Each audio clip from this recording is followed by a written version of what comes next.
Are you the person who always says yes, even when you want to say no? Nearly 50% of people admit to putting others' needs above their own. But at what cost to their mental health and happiness?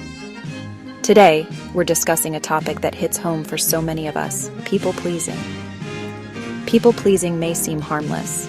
After all, who doesn't want to make others happy? But constantly putting others' needs ahead of your own can lead to stress, resentment, and even burnout. The good news? You can break free from the cycle. In this video, we'll uncover why people-pleasing happens, how it impacts your mental health, and practical steps to set boundaries without guilt.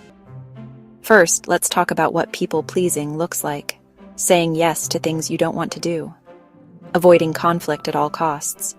Constantly seeking approval or validation from others.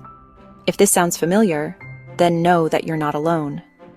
People-pleasing often stems from a deep fear of rejection or criticism. It's tied to the belief that your worth is based on how much you do for others. Here's the challenge. When you prioritize everyone else, you neglect yourself. You might feel drained, undervalued, or even lose sight of who you really are. That's why breaking free from people-pleasing is so important. Not just for your mental health, but for building authentic relationships. So, why do we people-please?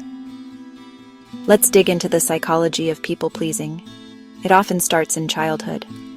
Maybe you grew up in an environment where love or approval was conditional, like when your parents praised you only when you got good grades or behaved a certain way. This creates a mindset called conditional self-worth, where you believe you're only valuable if you're making others happy. As adults, this can manifest as people-pleasing. Research by Dr. Harriet Breaker, a clinical psychologist, found that people-pleasers often have high empathy but struggle with self-esteem. They avoid conflict and overextend themselves to feel accepted. So what are the consequences of people-pleasing? Constantly saying yes to others means saying no to yourself. For example, if you're always staying late at work because you can't say no to your boss, you sacrifice time for self-care, hobbies, or family. Over time, this leads to burnout, anxiety, or even depression. Studies show that people-pleasers are more prone to stress-related health issues because they suppress their own needs, creating chronic emotional tension. So here are the steps to take in order to overcome people-pleasing. Step 1. Recognize the pattern. Start by asking yourself, why am I saying yes?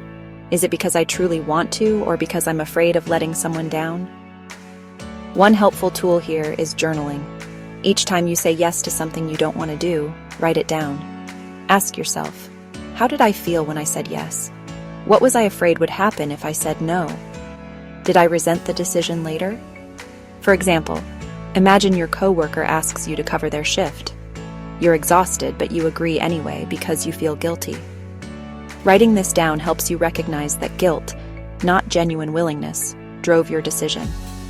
Over time, tracking these moments can help you see the bigger picture of how often people-pleasing impacts your life. Step 2. Set boundaries. Setting boundaries is the cornerstone of breaking free from people-pleasing. It might feel uncomfortable at first, but always remember, boundaries are about protecting your time, energy, and mental health. Start small. Instead of overcommitting, use polite but firm language to decline. For instance, when someone invites you to an event you don't want to attend, say, "Thank you for thinking of me, but I'll have to pass this time." If a family member asks for a favor that doesn't work for you, say, "I'd love to help, but I have other priorities right now." You don't owe anyone a detailed explanation. A simple, respectful no is enough. Practice these phrases in the mirror or with a friend until they feel natural.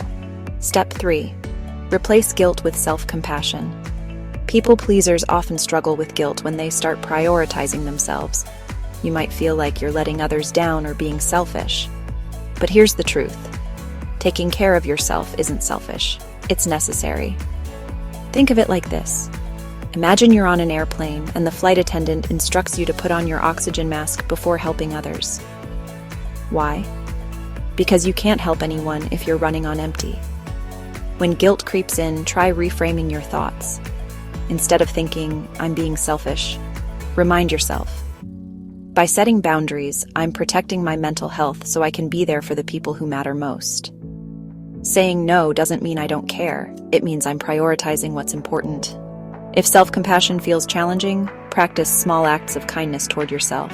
For example, treat yourself to a quiet moment of relaxation, or remind yourself of your worth through affirmations like, I deserve to take care of my needs. Step 4. Build assertiveness skills. Being assertive doesn't mean being rude or aggressive.